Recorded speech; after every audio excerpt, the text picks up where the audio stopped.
안녕하세요. 역사 돋보기입니다. 보통 인류의 역사는 남성 중심으로 서술되기 때문에 역사 속 여성 인물들이 제대로 부각되지 않은 부분이 있는데요. 그래서 준비했습니다. 한국사 속 여성 히로인들 시리즈. 지난 5부에서 공민왕의 아내이자 몽골인 출신의 왕비였던 노국대장공주를 소개해드렸습니다. 대몽 항쟁을 끝낸 고려가 원나라 간섭기에 접어들며 고려는 원나라의 부마국이 되어 원나라 황족 출신의 공주가 고려의 왕비가 되어야 한다는 원칙이 생겼는데 그중 마지막 몽골인 왕비가 공민왕의 아내 노국대장공주였습니다. 그렇다면 노국대장공주 이전에 몽골인 출신의 고려 왕비들로는 어떤 인물들이 있었을까요? 시간상 거꾸로 되긴 했지만 노국대장공주 이전 원나라 간섭기 당시 고려의 몽골인 왕비들을 소개해드리겠습니다.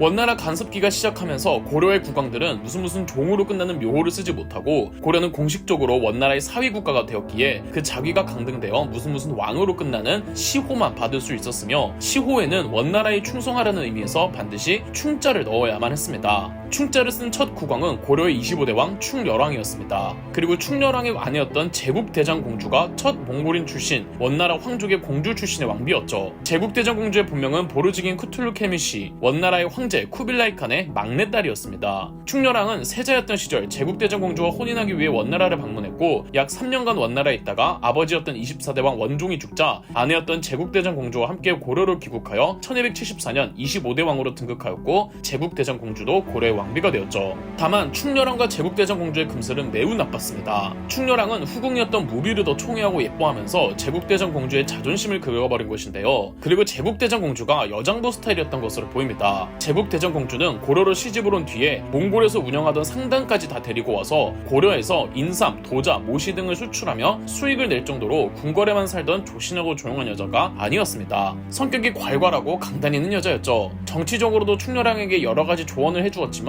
충렬왕은 이를 잔소리로 여겼던 듯합니다. 이런 성격의 제국대장공주를 두고 충렬왕이 일방적으로 후궁 무비를 사랑하니 제국대장공주가 가만히 있을 리가 없었죠. 제국대장공주는 무비가 무당을 불러 자신을 저주하려고 했다는 사건을 조작해 무비를 유폐시키고 충렬왕을 보지 못하게 했습니다. 이 사건을 계기로 충렬왕과 제국대장공주의 사이는 최악으로 치닫죠. 충렬왕으로부터 받은 스트레스 때문이었는지 1297년 제국대장공주가 사망합니다. 이에 분노한 한 사람이 있었는데요. 충렬왕과 제국대장공주 사이에서 태어난 충렬왕의 장남이자 세자였던 왕원이었습니다. 그러니까 왕원은 혼혈왕자인 거죠. 왕원은 어머니였던 제국대장공주와 사이가 돈독했고 그런 제국대장공주를 심적으로 힘들게 해 죽음으로 이어지게 만든 아버지 충렬왕을 극도로 싫어했습니다. 왕원은 제국대장공주의 죽음이 충렬왕이 총애하던 후궁 무비 때문이라고 생각해 과거 무비가 제국대장공주를 저주했다는 죄를 내세우며 무비와 그녀의 측근 40여 명을 처형해버렸습니다. 사랑했던 무비의 죽음 이후 시리에 빠진 충렬왕은 세자 왕원에게 양위를 선언 스스로 퇴위합니다. 1298년 그렇게 한국사 최초의 혼혈 왕자인 세자 왕원이 고려의 26대 왕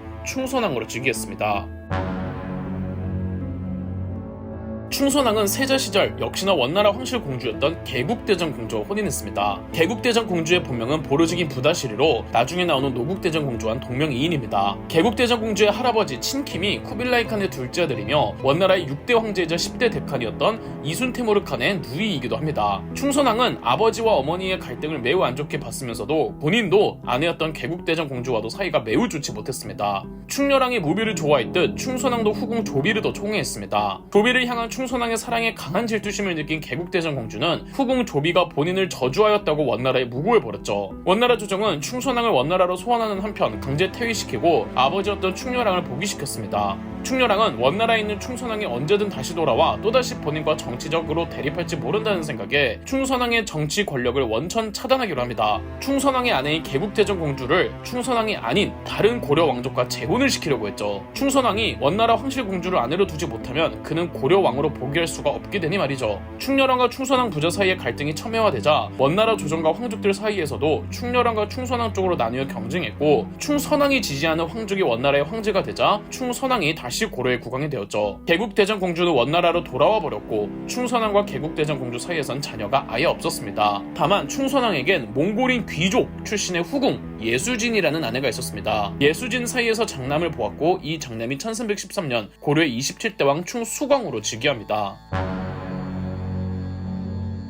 27대 왕 충수광의 왕비는 복국장 공주로 본명은 보르지긴 1인친 발라, 역시나 원나라 황족의 공주였습니다. 충수광과 복궁장 공주 사이도 좋지 않았습니다. 충수광이 복국정 공주의 처소를 찾는 일이 거의 없었다고 하며 당연하게도 후사도 없었죠. 그리고 오랜 결혼 생활을 하지 못하고 얼마 안 있어 1316년 복국정 공주가 사망했는데 복국정 공주의 사인을 알 수가 없습니다. 이를 이상하게 여긴 원나라 측에서 암암리에 조사를 했는데 복국정 공주를 모시던 몽골인 시녀와 담당 요리사가 말하기를 충수광이 다른 고려인 후궁을 좋아했고 이를 복국정 공주가 매우 질투했는데 충수광과 복국정 공주의 언쟁이 심해지다가 충수광에게 얼굴을 맞아 코피를 흘린 적이 있었고 또 한 번 충수광이 가정폭행을 일삼다가 다른 사람들이 말렸던 적이 있다고 자백했습니다. 충수광은 원나라 조정에 사신을 보내 전부 거짓이라며 결백을 주장했습니다. 나름 큰 사건이었고 더 조사할 필요가 있는 사건이었음에도 무슨 이유에서인지 원나라 측에선 복국정 공주의 죽음을 얼버무리며 넘어가 버렸습니다. 다만 고려의 왕비는 반드시 원나라 황족의 공주가 되어야 하기 때문에 공속으로 둘 수가 없어 1324년 충수광은 새로운 원나라 황족의 공주를 왕비로 맞이하니 그녀가 조국정 공주입니다. 충수광과 조국정 공주 사이에선 아들을 낳기는 했지만 조국정 공주는 출산 후 얼마 안 있어 사망했고 그렇게 낳은 아들도 16살이라는 나이로 요절해버리고 맙니다. 그렇게 충수광은 경화공주라는 또 다른 원나라 황족의 공주와 세 번째 혼인을 합니다. 경화공주가 되게 예뻤다고 합니다. 하지만 충수광은 경화공주 사이에선 아들을 보지 못했죠. 다만 충수광이 다른 고려인 후궁들에게선 아들들을 봤는데 그중 덕비 홍씨 사이에서 낳은 아들이 1330년 즉위하게 되는 고려의 28대 왕 충혜왕이었습니다.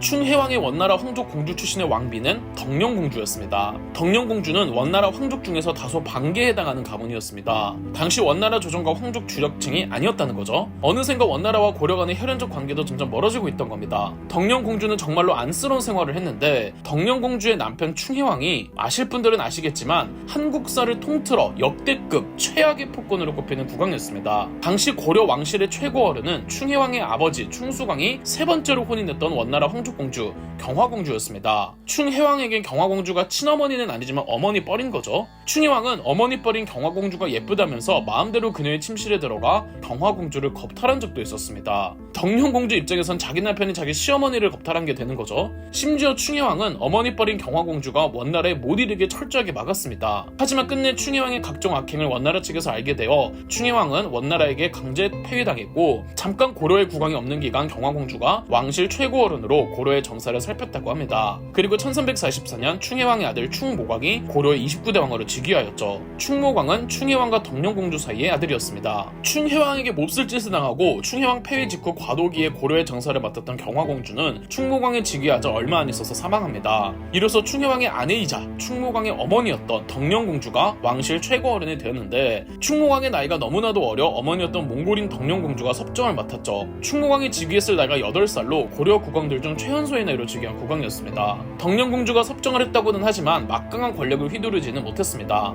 고려 조정은 기철 등 친원파 권문세족들이 좌지우지하고 있었죠. 아니 어차피 덕령공주도 원나라 황실 소속의 몽골인인데 고려의 조정을 친원파 권문세족들이 장악하고 있으면 덕령공주에게 좋은 게 아니냐고요? 아까도 말씀드렸지만 덕령공주는 원나라 황족의 반계 가문으로 당시 원나라 조정과 황족 주력층이 아니었습니다. 당시 원나라 조정과 황족은 기황후 일파가 장악하고 있었고 고려의 조정을 장악하고 있었던 친원파 권문세족들은 기황후를 따르는 친원파였죠. 이러니 고려에서는 덕령공주 대 권문세족의 신경전이 벌어졌죠. 다만 덕령공주의 아들 충모광은 재위 4년 만에 병에 걸려 요절합니다. 30대 왕은 충모광의 이복 동생 충정왕이 즉위하였는데 역시 나이가 어렸죠. 친원파 권문세족을 이끌던 기철이 원나라 조정에 고려의 국왕이 너무 어려 제대로 국정을 운영할 수가 없으니 고려의 국왕을 교체해달라고 부탁했고 기황후 일파는 자기가 허수아비로 삼을 수 있는 왕족으로 고려의 국왕을 교체해버렸죠. 기황후가 주도하고 있던 원나라 조정은 덕령공주보다는 고려 권문세족의 편을 들어주고 있었던 겁니다. 자기 손으로 무언가를 할 수 없음을 깨달은 덕령공주는 1350년 원나라로 귀국해버립니다. 그러나 기황후의 선택은 기황후 입장에선 패착이었죠.